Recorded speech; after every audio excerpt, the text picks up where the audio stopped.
Hey you folks, how's it going? My name's Lexi and I really love tabletop games.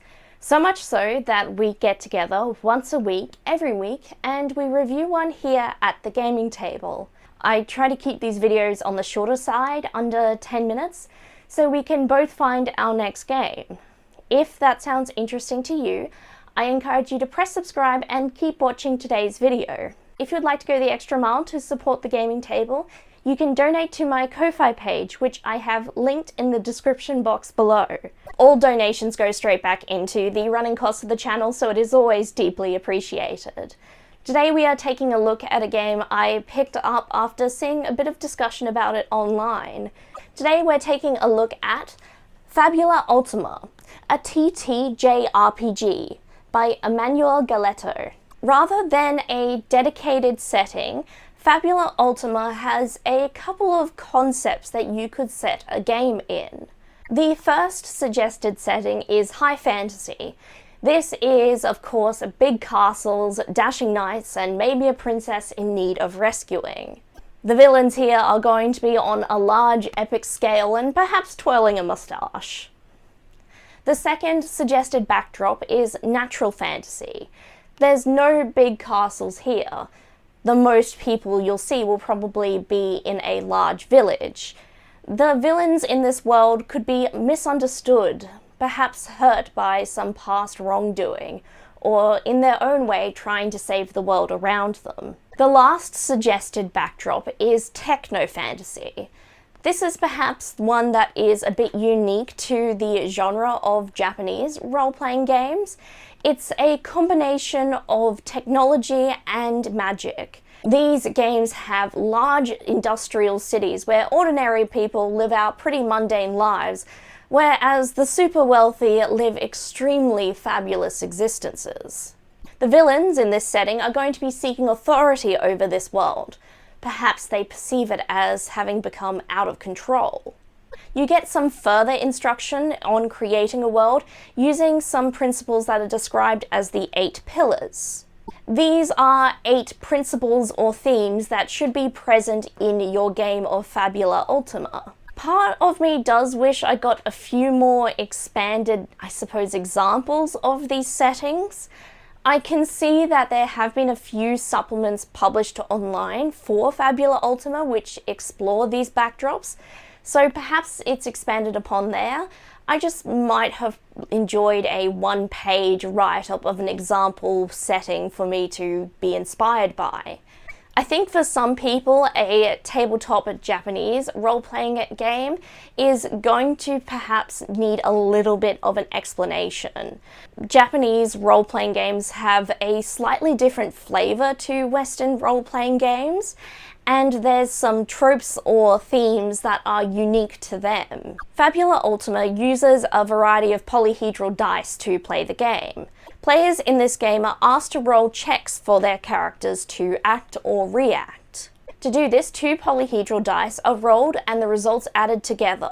To know which dice you are to roll, you look at your character's attributes. The attributes in this game are dexterity, insight, might, and willpower.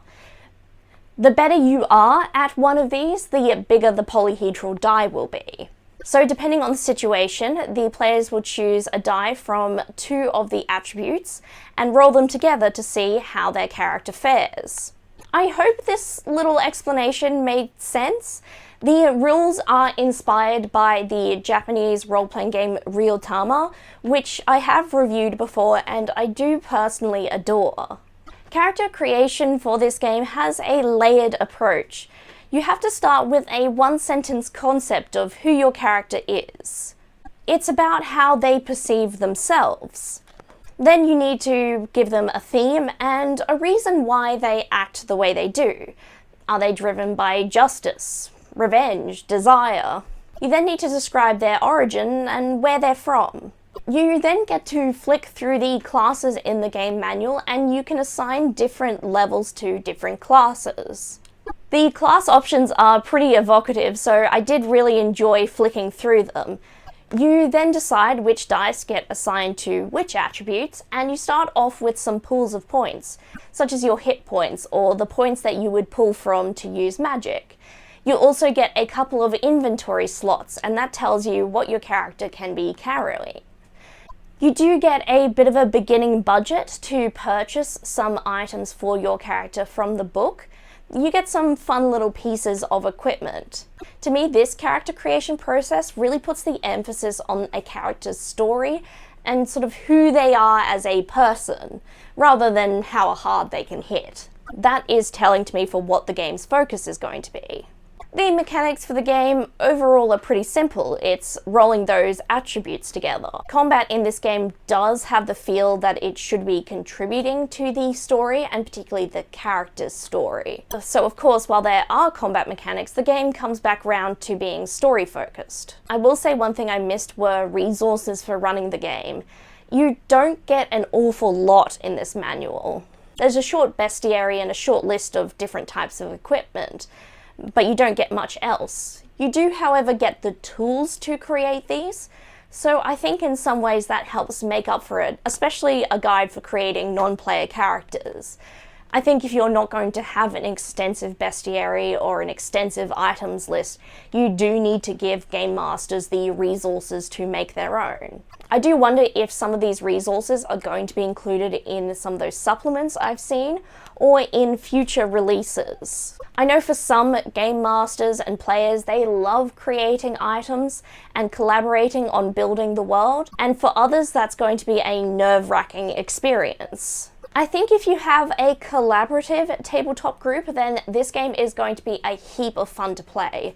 The manual pretty much explicitly states that this is a collaborative game and game masters should work with players to create the world and the story that they want to play.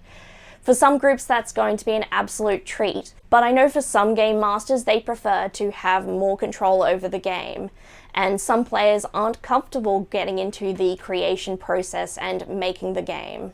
A copy of this game retails for around $50 US. I had to get a bit creative to get my hands on a copy because it's not really distributed in Australia at the moment. I will say I've seen a lot of other tabletop manuals that are priced around the same, but are a lot denser. I think whether or not Fabula Ultima is going to be a worthwhile purchase to you is going to depend on how much you love creating the world and the resources of the game yourself, and how much the idea of a Japanese tabletop role-playing game is going to appeal to your group. So I will admit I'm a bit torn on whether or not it would be a worthwhile purchase. So that is Fabula Ultima. What do you think? Is it the sort of game that your group or yourself would enjoy playing? Do you think the game manual should come with more resources than what I've described? Let me know your thoughts in the comments down below. While you're there, I encourage you to like this video and perhaps even share it with a friend who you think might find it interesting. If you would like to know when I next upload, you can subscribe and turn on notifications. Pretty much any and all interaction with the video really helps it get noticed on the sea of the algorithm. If you would like to go the extra mile for the gaming table, you can donate to my Ko-Fi page using the link in my description box. All donations go straight back into the running costs of the channel, so it is deeply appreciated. I want to thank you all for watching and discussing Fabula Ultima with me. I hope you're all well, and I look forward to seeing you next time at the gaming table. Bye!